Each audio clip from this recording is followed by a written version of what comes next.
Victor was the kind of father who made his daughter laugh until she couldn't breathe. The kind everyone said got lucky marrying Helen. What no one saw was where Victor really went on the nights he said he was working late. One night, he won big. Enough to convince himself this was the answer, not the problem. He came home promising a family vacation. The losses that followed were bigger every time, but Victor kept them hidden, certain the next hand would fix everything. Helen discovered thousands missing from their joint savings account, with no explanation anywhere.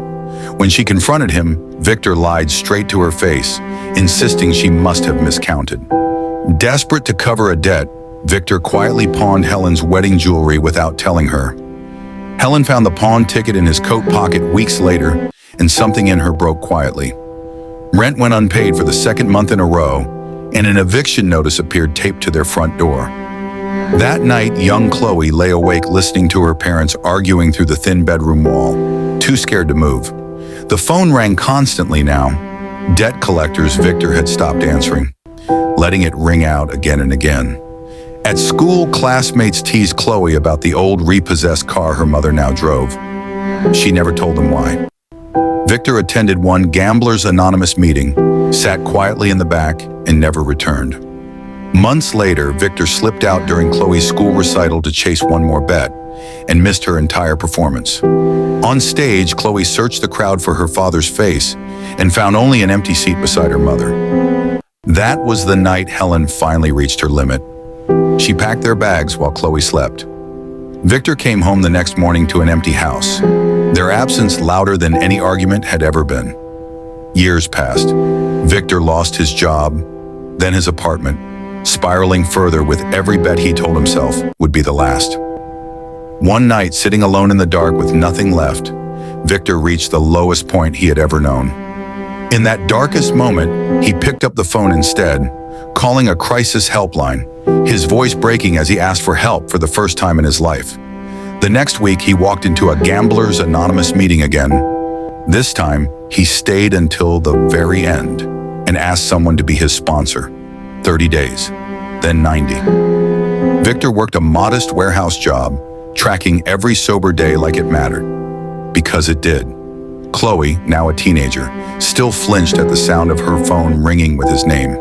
She let most of his calls go to voicemail. After a year sober, a single bad week convinced Victor he could handle just one hand, and he lost every cent he'd saved. He almost didn't go back to the meeting that week, until his sponsor showed up at his door and simply said, "One relapse doesn't erase a year. Come back." This time, Victor didn't just stop gambling. He started therapy, built a strict budget with a counselor, and gave his sponsor access to check on him. Chloe, now 24, had built a quiet, steady life of her own, one that had never depended on him. After 2 full years sober, Victor wrote her a letter, not asking for anything, only acknowledging, in plain words, everything he had cost her. Chloe read the letter alone in her apartment 3 times before she let herself feel anything about it at all.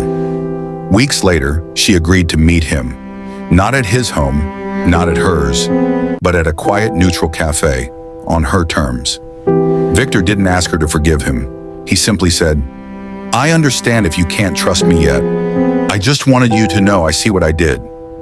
It wasn't forgiveness, but for the first time in years, Chloe let herself imagine a version of the future that included him. A few weeks later, she invited him to a small birthday dinner.